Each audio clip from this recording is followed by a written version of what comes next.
As we're more than midway through the episodes of The Last Dance, after the airings of 5 and 6, the final 2 weeks will be absolutely epic. From honoring the great Kobe Bryant to the Jordan brand, MJ's greatness outside the hardwood, the endorsements to his epic performances, the glory days of the Dream Team to dominating his competition, from the gambling drama, here are my quick reactions to episodes 5 and 6. First and foremost, rest in peace to the great Kobe Bryant. Just over 3 months since his tragic passing, Kobe's interview was filmed last July. The 18-time All-Star was the only player to ever model Jordan's game and achieve a level of excellence only a very few were able to accomplish. Without MJ, there would have been no Kobe. From all the people, including myself, who grew up watching Kobe dominate, his greatness and work ethic had a lot to do with MJ's success. We see all the similar moves, the fadeaways, the footwork, the arsenal. Kobe's personality and work ethic, almost a duplicate of Michael Jordan. 19 years old in his first All-Star game as a starter, the teenage phenom never backed down.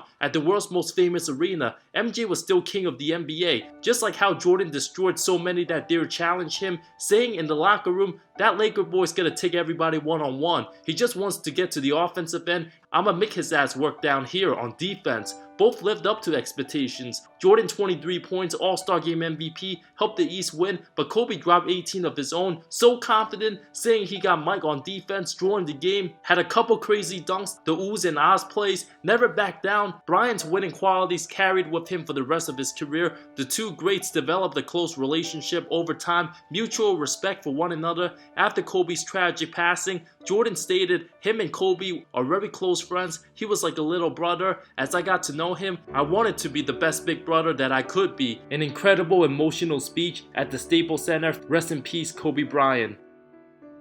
The greatness and marketing of the young Michael Jordan. Adidas made the biggest mistake, refusing to offer Jordan a sponsorship. Executives in Germany believed he was too short to convey the image they wanted. They preferred big guys like Kareem Abdul-Jabbar, since they didn't believe a 6'6" guard can take over the game and be the most popular athlete. Jordan wasn't interested in signing with Nike at first. Converse was the NBA's main shoes at the time. Couldn't envision MJ put ahead of Bird and Magic. Nike was up and coming, still an unknown. If Jordan didn't go to that Nike meeting, could have cost him millions upon millions of dollars, offering him a whooping $250 million. Keep in mind, Jordan was still a rookie, a small company with big vision. The rest was history. Came up with the name Air Jordans, the most popular sneakers today, which is why MJ still makes the most money out of any athlete. For decades, millions of kids wait online for hours outside Foot Locker. I'm sure a lot of you watching this video has done it as well. A huge business for selling shoes around the world today because there was no social media. Jordan never had to publicly convince people to buy his sneakers. His game was the biggest endorsement and spoke for itself. Dropped 42 at Madison Square Garden against the Knicks. The GOAT earned $130 million alone from Nike in 2019, more money than his entire NBA career.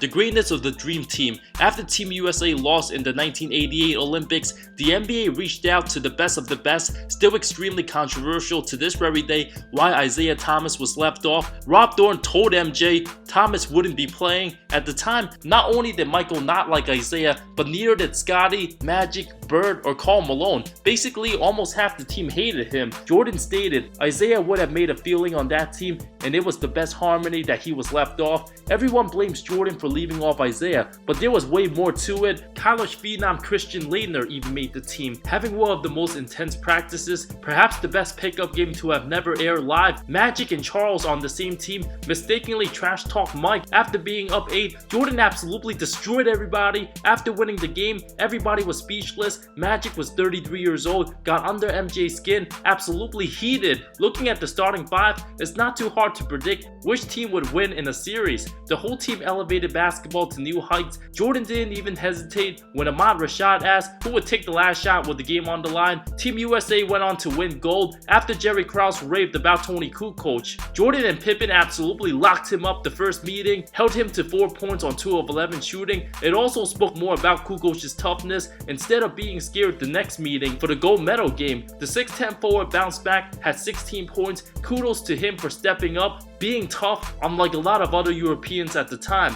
Kukoc would go on to be an excellent 6th man for the 96 to 98 title teams. Republicans buy sneakers too. In a competitive Senate race in North Carolina, 1990, Jesse Helms against Harvey Gann. Gann, who was African American, supported by the Democratic Party. High stakes, Michael refuses to do a commercial with Gann, causing absolute anger. People thought MJ was selfish and cared more about himself. Jordan stated that was drawn off the cuff, said he wasn't gonna speak out of pocket about somebody he doesn't know, but he did send a contribution to support him. Helms eventually defeated Gann. People were extremely disappointed. MJ smartly didn't always listen to what people wanted him to do. First and foremost, Jordan viewed himself as a basketball player, not an activist, did his job better than anybody, focused on his craft, and put his energy to winning on the hardwood, always staying true to himself and how he goes about his business. Jordan has the right to do whatever he pleases. Although many people were unhappy, Jordan never publicly goes out making political statements, never offended anybody. As a result, the famous quote, "Republicans buy sneakers too," turned out successfully and made sense. Flash forward 30 years later, long after he retired, MJ sold more Air Jordan sneakers than every current NBA player combined.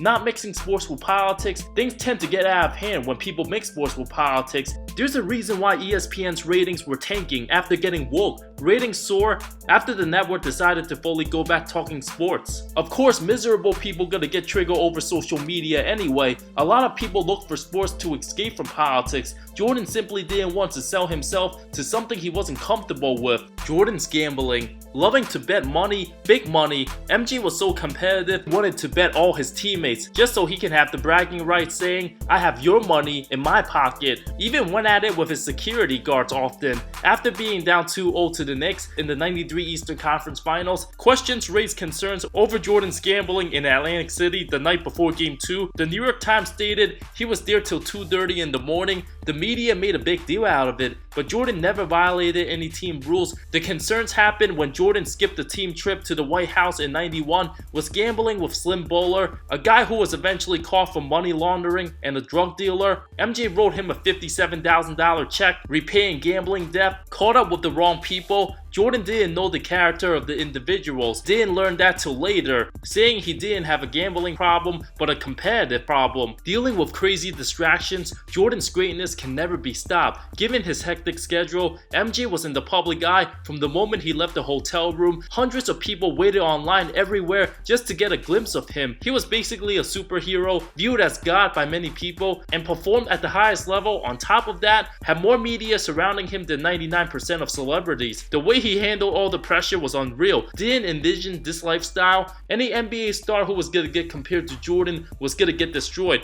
Absolutely offended when Drexler was being compared to MJ. Clyde was a threat. You know, I'm not saying he wasn't a threat, but me being compared to him, I took offense to that.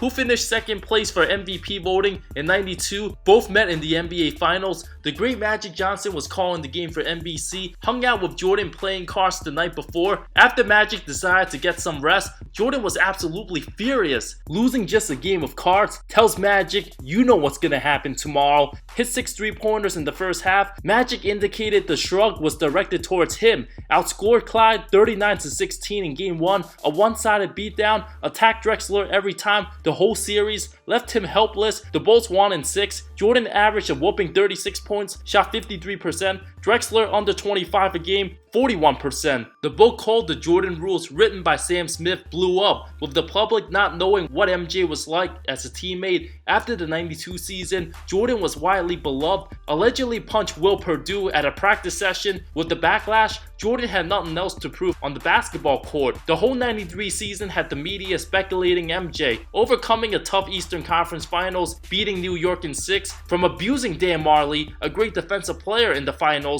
to Barkley's forgotten 42-point effort Game 2, overshadowed by Jordan's greatness. Barkley later admitted MJ was the only player he felt who was truly better than him in his prime. Up 3-2 going back to Phoenix, Michael confidently only packed one suit, having no doubt his team was gonna win one game. "I'm not going back to Phoenix to play 2 games. Solidifying a three-peat, Jordan simply controlled his own destiny. Honest and authentic, stated he didn't want to play the game until he had to be carried off the floor like Patrick Ewing. "No one's ever gonna carry me off the court. I'ma walk off the court." As we wait for episodes 7 and 8, these were some of my reactions and takeaways to parts 5 and 6. What's your favorite part so far? Let me know in the comments below. Thank you so much for watching this video. I love all of you. See you next time.